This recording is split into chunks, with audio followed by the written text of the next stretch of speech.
양도세 올라가니까 안 팔고 버틸 거다. 지금도 양도세 비싼데 더 올라가는데 안 팔고 버틸 거다. 특히 뭐 그런 얘기 많이 나오죠.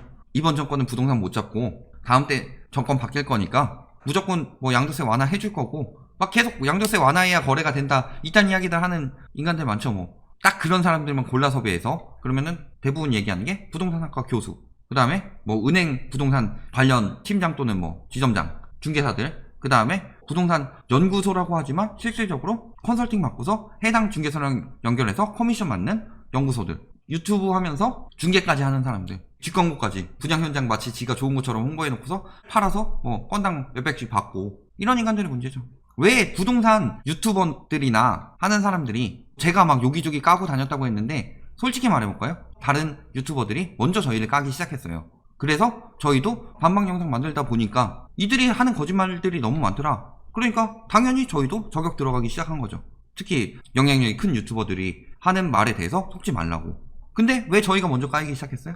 그러니까 앞뒤 전후 사정도 모르고 저희가 까니까 나쁜 놈 뭐 이런 식으로 이야기하는데 속지 말라고 하는 거죠. 하락 얘기하는 유튜버 저희 말고도 있죠? 그런데 왜 저희를 집중적으로 깔까요? 솔직히 말할까요? 저희가 내부 사정을 정확히 알고서 뒷광고 얼마고 수수료 얼마고 이런 거 정확히 알고 있으니까 사실상 내부 고발자죠. 그러니까 죽여버리고 싶으니까 까는 거예요. 그거 두려워서 내부 고발 못하면은 제가 이거를 할 이유가 없죠. 사실 그런 건 무섭지 않다. 그래서 폭로할 거예요. 정권 바뀔 때까지 절대 집 팔지 말라 이런 이야기들 하고 있죠. 정책 성패에 따라서 정권 명운이 달렸다. 40% 지지율 붕괴, 폭락, 차기 정권, 야당, 주저앉은 민주당, 자꾸 이런 식으로 이야기 나오고 있죠. 정권 교체론까지 들썩 하는데 일단은 지금 지지율이 중요한 게 아니라 대선 근처 때 지지율을 봐야 되죠. 왜 지금은 지지율이 저렇게 나올 수가 있느냐? 부동산 계속 오르는데 그따위로 하면은 다른 당 뽑겠다. 근데 뭐 표들이 다른 데로 분산되게 되면은 압박이 안 들어가잖아요. 그러니까 실질적으로 그 당을 뽑지 않는 사람들도 지금 여론조사에서는 부동산 안 잡으면 이 당 뽑을 수도 있으니까 잘해라 라고 압박 넣는 거죠. 그래서 지지율이 역전됐습니다. 예전에 어떤 인간이 찌끄렸죠. 집 사면 서민이 아니니까 지지율 떨어진다. 집값 올라가서 지지율이 떨어지고 있는데 계속 이러겠어요? 지금 뭐 정당 지지도도 지금 여당보다 야당이 높다. 그러면서 정권 교체 확률은 정권 교체만이 정답이다. 이런 데들 다 보면 어때요? 이 사람들이 집값이 떨어지길 바라는 사람들이 얘기해요? 올라가길 바라는 사람들이 얘기해요? 카페들 가보면 이 사람들 뭐예요? 집값 올라가는 거 바라는 사람들이 정권 교체 확률, 정권 교체 자꾸 이야기하는 거 뭐예요? 지들이 손해니까. 그렇다면 잘하고 있다는 얘기인데 1주택자 절대 안 그렇다고 이야기했죠. 고가 1주택 보유세 증가는 문제가 있다. 그렇죠. 보유세 증가를 낮추기 위해서는 집값을 낮춰야 된다고 그랬는데 규제를 강화했기 때문에 오른다. 이런 식으로 이야기하는 거예요. 임대차 20법 필요하면 나와야죠. 강남 존버 시그널. 지금 존버예요? 아니면은 안 팔리는 거예요? 똘똘한 한 채 때문에 집값이 폭등할 것이라고 이야기했는데 강남은 거래량도 급감하고 집값 상승도 안 되고 있다. 똘똘한 한 채라면 그 몇 건 거래되는 거는 엄청나게 폭등해야 되는데 그러지 않았죠. 증여 매매로 버티기 방법 알려주고 있죠. 교체까지 버티자. 하지만 어떻게 하고 있어요? 부동산 3법, 임대차 3법 국회 통과했다.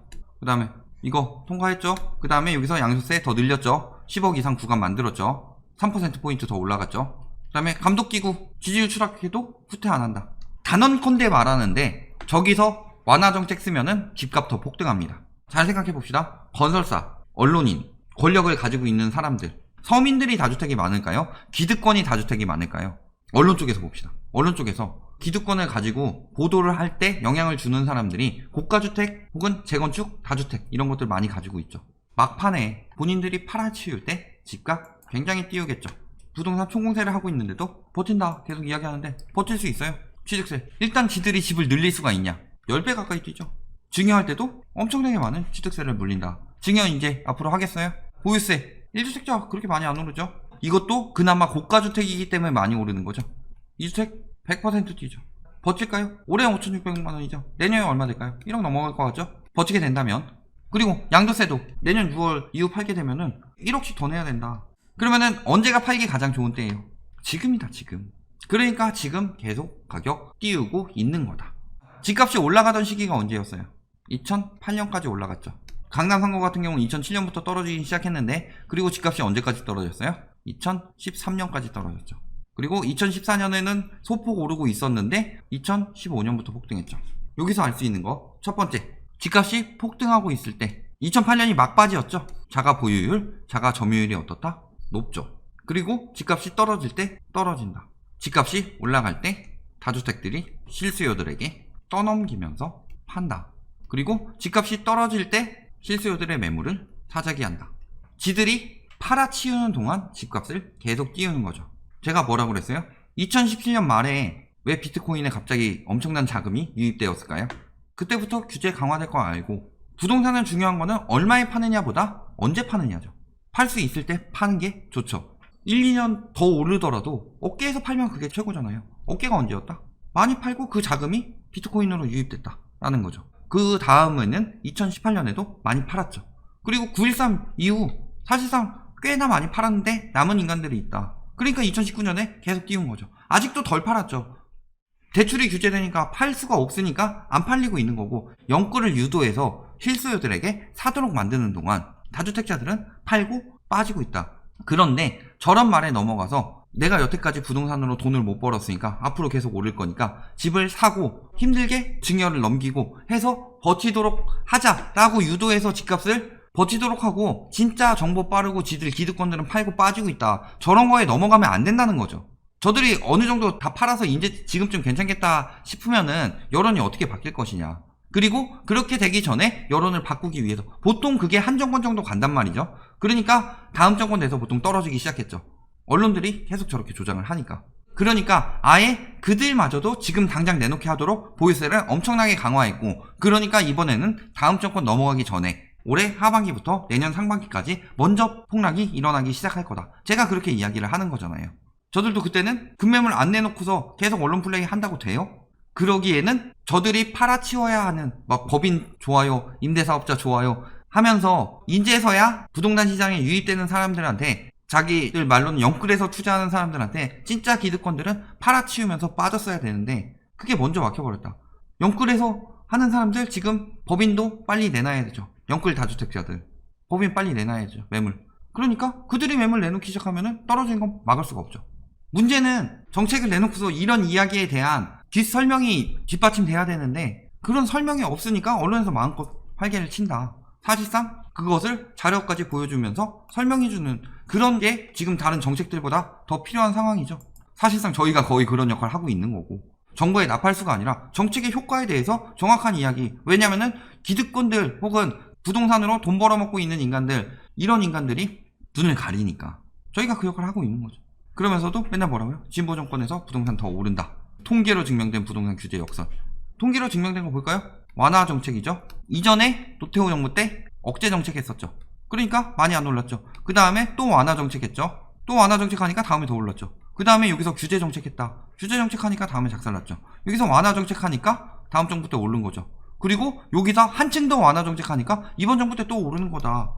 이게 인과관계가 맞지 않아요? 집값 잡겠다는 진보 정부? 김대중 대통령 때 언제 집값 잡겠다고 그랬어요? IMF 극복하느라고 모든 규제를 완화하느라 바빴지.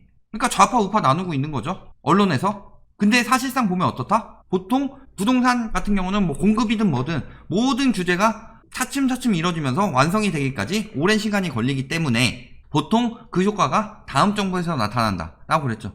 그런데 이번 정부에서 만약 집값을 못 잡았다, 다음 정부 바뀌더라도 진보든 보수든 간에 다음 정부 때는 무조건 떨어지는 거고, 이번 정부 때 잡느냐 못 잡느냐의 차이죠. 그런데 이번 정부 때는 그 건설 마피아들, 언론 마피아들 이런 거 잡기 위해서 아주 강력하게 들어갔죠. 그게 뭐예요? 617, 710. 요거 두 개가 굉장히 강력한 정책이잖아요. 요거 두 개를 그러니까 전문가라는 작자들이 최악의 정책으로 뽑죠. 죽겠으니까. 그리고 임대인들한테 떠넘기지 못하게 임대차 3법 중에 입법 바로 들어갔다. 이게 들어가게 되면은 떠넘기지 못하고 하니까 법인이나 다주택 매물이 버티지 못해서 나올 수밖에 없다. 기득권들이 아직까지 더 올리면서 아무리 언론 플레이 해도 되겠어요? 제가 얘기했죠. 한국 부자 보고서 보면 뭐라 그래요? 부동산 자산 비중은 17년, 18년까지는 그래도 올라갔는데 19년부터 떨어지기 시작했다. 아마 20년은 더 떨어졌을 거예요. 부자들은 이미 눈치 까고 부동산 팔고 있었다. 그러니까 작년 말에 부자들이 팔고 빠지는데 영끌에서 사고 있었다는 거예요. 그리고 사실상 올해 6월 이후에도 그러지 말았어야 되는데 똑같은 현상이 일어나는데, 사실상 19년에 여러 개 되는 수요들이 다 떨어졌는데 이번에 금리 인하되니까 나도 이제 살 수 있겠네 하고 영끌하는 수요들이 더 늘어났을 뿐이죠. 얼마나 갈 수 있겠어요 그들이. 결론, 증여, 임대사업자 막혔죠. 법인 막혔죠. 신탁 막혔죠. 증여도 이제 곧 막힐 거죠. 12%면 만만치 않죠. 그래도 버텨보겠다. 정권 바뀌면 규제 완화될 것이다. 규제 완화되기 전에 죽든가 완화될 때까지 버텼을 때는 떨어지고 있죠. 둘 중에 하나죠. 버티다 죽어서 경매를 내놓든가 버티고 버텨서 나중에 저렴하게 팔든가. 그때까지 세금 많이 내시고 저렴한 가격에 서민들한테 풀어주시면 됩니다. 정권 바뀔 때까지 버텨보세요. 2년이 남았을지 7년이 남았을지 모르지만 안 바뀔 수도 있고 1년 후에 바로 바뀔 수도 있죠. 그때까지 버텨봐라. 규제 정책은 늦어도 다음 정부에는 효과가 나타나기 때문에 버티더라도 정권이 바뀌더라도 볼 수 있는 이득은 거의 없을 것이다. 그리고 완화는 한꺼번에 풀리지 않기 때문에 아마 그거 캐치하지 못할 것이다. 그럼에도 불구하고 버티겠다는 분들은 세금 많이 내시는 애국자 박수 한번 쳐드리고 마무리하겠습니다.